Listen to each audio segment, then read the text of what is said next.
2008년 6월 8일 안양시 관양동 소재의 빌라촌에서 살인사건 신고가 접수되었다. 신고자는 피해자의 동료 관계로 이틀째 연락이 되지 않던 피해자가 걱정되어 집에 찾아와 보았지만 피해자는 이미 싸늘하게 사망한 상태였던 것이다. 피해자는 42세 여성으로 인근 노래방에서 도우미로 근무하는 강 씨였다. 피해 여성의 상태는 매우 끔찍했다. 여성의 몸에는 39개의 자상이 있었으며 그 중에 왼쪽 얼굴에 난 자상의 충격으로 어금니가 빠져버릴 정도였다고 한다.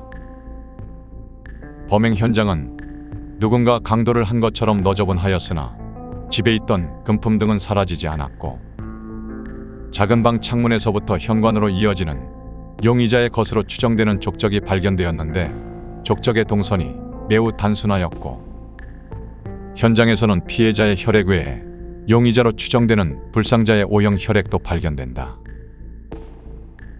족적의 단순한 동선이나 필요 이상으로 많은 자상은 강도 사건이 아닌 강도를 위장한 살인사건으로 의심되었다. 경찰은 먼저 주변 이웃들을 탐문하였다. 그리고 피해 여성에게 남자친구가 있었던 것을 확인하였다. 주민들의 증언에 따르면 피해 여성은 종종 남자친구와 큰 소리로 다투는 일이 많았으며 피해 여성이 시신으로 발견되기 이틀 전 새벽에도 여성의 비명소리를 들었다고 진술하였다. 또한 노래방 동료들 증언에 의하면 피해 여성의 남자친구는 유부남이었으며 피해 여성은 이 관계를 정리하려고 하였으나 남성은 그때마다 피해자를 폭행하며 피해 여성에게 심하게 집착하는 모습을 보였다고 하였다. 경찰은 피해 여성의 남자친구를 유력한 용의자로 특정하고 알리바이를 조사하였다. 하지만 남성의 알리바이는 너무나 명확하였다. 또한 피해 현장에서 발견되었던 족적과 혈액형이 이 남성의 그것과 모두 일치하지 않았다. 경찰은 수사의 방향을 전환하여 피해 여성에 대해 조사해 보기 시작했다. 그리고 경찰은 피해 여성의 특이한 이력 하나를 발견하게 된다. 피해 여성은 사망하기 1년 전부터 13개의 보험에 가입하였으며 이에 대한 보험료로 무려 매월 180만 원을 납부하고 있었던 것이다. 피해 여성이 사망하게 되면 보험 수익자에게 약 3억 2천만 원의 보험금이 지급되는 것이다. 보험 수익자는 피해 여성의 22세 아들 김정균이었다. 하지만 보험관계 사례라고 보기도 애매한 점이 있었다. 이 보험은 피해 여성이 직접 가입하고 보험금을 납부하였으며 정작 피해자의 아들은 어머니의 보험 가입 사실을 어머니가 사망한 이후 어머니의 친구에게 전해들었다고 진술하였기 때문이다. 그리고 경찰은 당연히 아들 김정균의 알리바이도 조사해보았다. 김정균은 사건 추정일 친구 등 4명과 함께 자신의 자취방에서 술을 마셨다고 진술하였고 이에 함께 술을 마신 친구들도 조사하였으나 모두 김정균의 진술과 진술이 일치하였다. 또한 이들의 족적은 현장에서 발견된 족적과 일치하지 않았으며 김정균을 포함한 4명 모두 O형 혈액형을 가진 사람이 없었다. 마지막으로 경찰은 김정균이 친구들과 술을 마셨다는 김정균의 자취방을 조사하였다. 방에서는 별다른 흔적이 발견되지 않았다. 하지만 자취방 화장실 구석에서 피 묻은 밴드 하나가 발견된다. 그리고 경찰은 이 밴드를 놓치지 않고 수거하여 감식한다. 놀랍게도 그 밴드에서 발견된 혈액은 O형이었고 현장에서 감식된 용의자로 추정되는 혈액과 DNA도 일치하였다. 이에 단서를 찾게 된 경찰은 자취방에서 술을 마신 일행들을 따로 불러 개별 조사하기 시작했다. 개별 조사 결과 사실 당시 술을 마신 인원은 4명이 아니라 5명이었다는 사실을 알게 되었다. 이들이 아들 김정균의 부탁으로 한 명의 존재를 은폐하였던 것이다. 은폐되었던 인물은 조경환으로 피해자의 아들 김정균의 친구이자 룸메이트였다. 경찰은 조경환을 조사하였고 그가 O형이라는 사실도 알게 되었다. 또한 경찰은 조경환이 피해자 시신이 발견되던 6월 8일 급하게 군산으로 내려간 사실도 확인하였다. 경찰은 조경환을 유력한 용의자로 특정하고 군산으로 내려가 조경환을 긴급 체포하게 된다. DNA와 족적 등의 증거를 가지고 있던 경찰은 조경환을 압박하였고, 이에 조경환은 자신의 범행 일체를 자백하게 된다. 그리고 한 가지 놀라운 진술을 하게 된다. 사건 당일 현장에는 공범이 있었으며 그 공범은 바로 피해 여성의 아들 김정균이었다는 것이다. 가족의 과거. 피해 여성 강 씨는 일찍이 어린 나이부터 유흥업소에서 일하였다고 한다. 유흥업소에서 일하던 중 인근 부대에서 직업군인으로 근무하는 남성을 손님 관계로 알게 되었는데, 둘은 매우 가까워졌고 곧 연인 관계로 발전하게 되었다고 전해진다. 그러던 중 강 씨는 군인 남성의 아이를 임신하게 되었고, 이에 둘은 결혼을 하게 되었다. 결혼 당시 강 씨는 미성년자였다고 한다. 첫째는 딸아이였다. 그리고 3년 후 여성은 둘째를 낳게 되는데 둘째가 김정균이었다. 하지만 이 가정은 그리 순탄하지 않았다. 그 이유는 강 씨가 평소 도박에 빠져 있었기 때문이었다.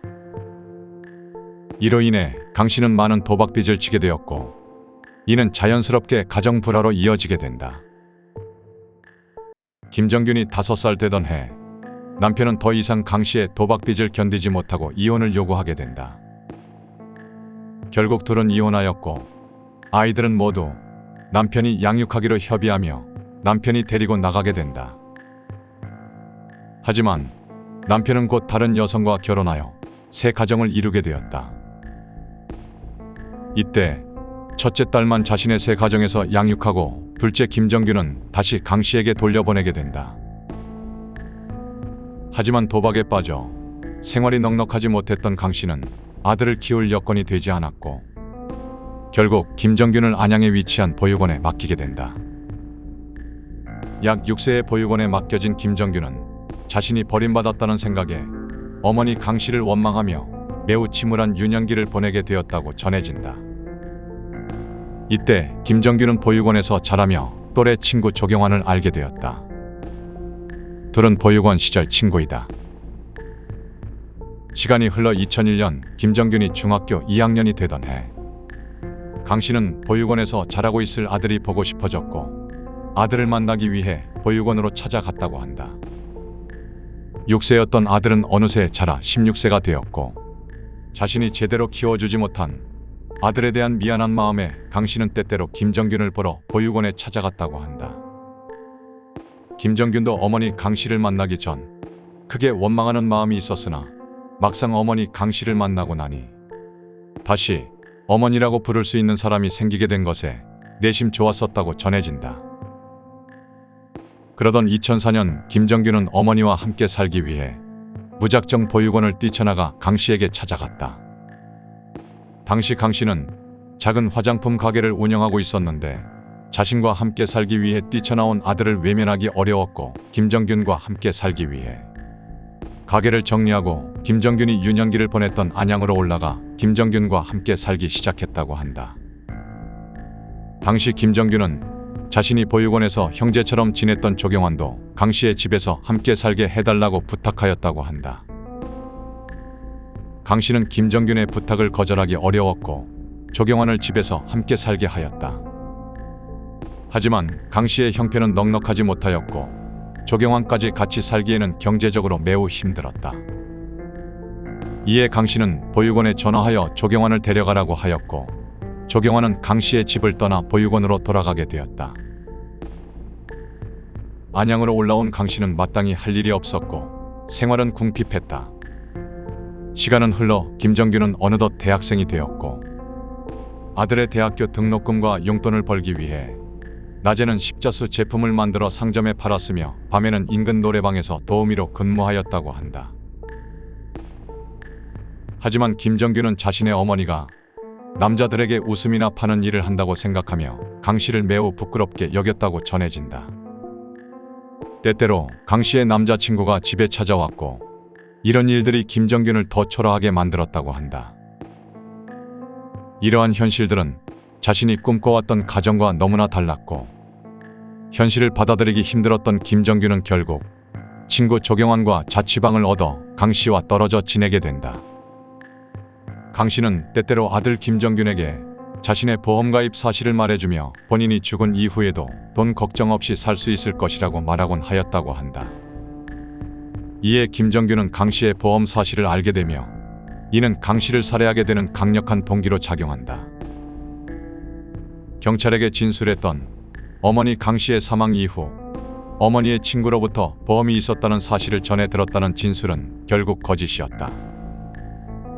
더 이상 강 씨에 대한 애정이 남아있지 않았던 김정균은 어머니 강 씨를 살해하여 보험금을 수령해 새로운 삶을 살겠다는 생각을 하게 되었고 친구 조경환에게 보험 수익을 나눠주는 조건으로 자신의 범행에 동참할 것을 종용한다.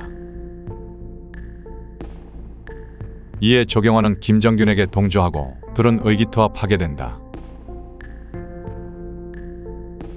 연습살해 그리고 살해. 후에 경찰 조사 단계에서 여죄로 밝혀진 사건이다. 이들은 강 씨를 살해하기 전 예행 연습 삼아 강도 살인을 하였다고 전해진다. 김정균과 조경환은 여성 혼자 운영하는 가게를 타겟으로 삼았다.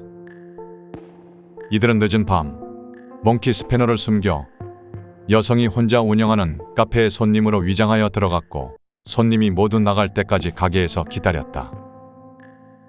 그리고 손님이 없는 틈을 이용하여 당시 48세 여주인을 등기를 이용하여 살해하였다.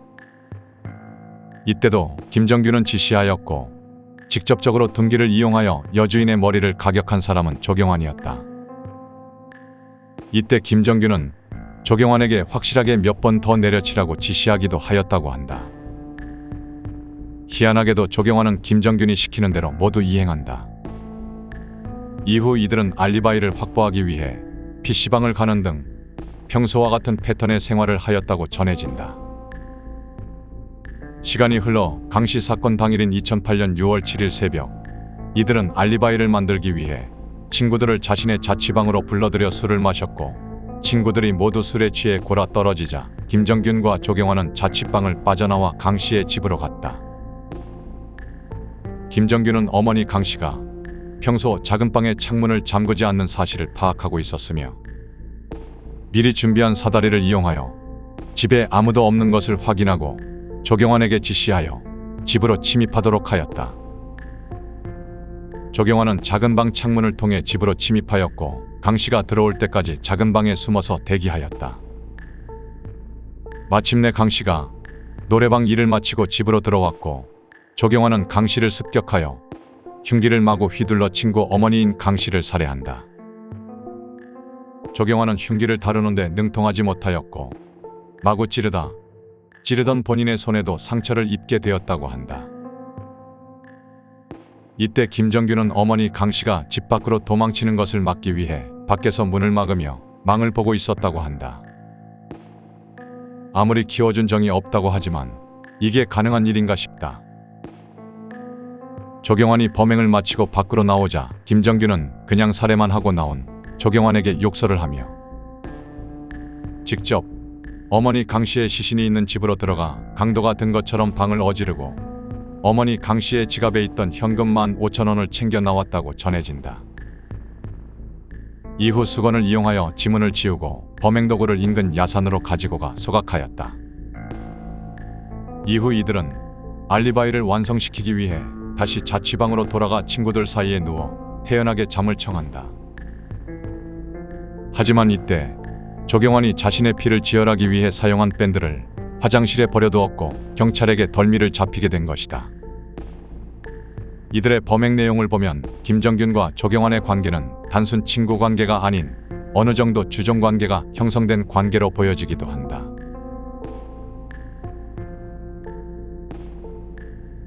최후 조경환이 경찰에 체포된 이후 공범으로 김정균을 지목하였고 경찰은 진술을 토대로 수사하였다. 그리고 작은 방 창틀에서 김정균의 지문을 확보하고 김정균을 체포하였다. 이에 김정균은 담담하게 자신의 범행 사실을 인정했다고 한다.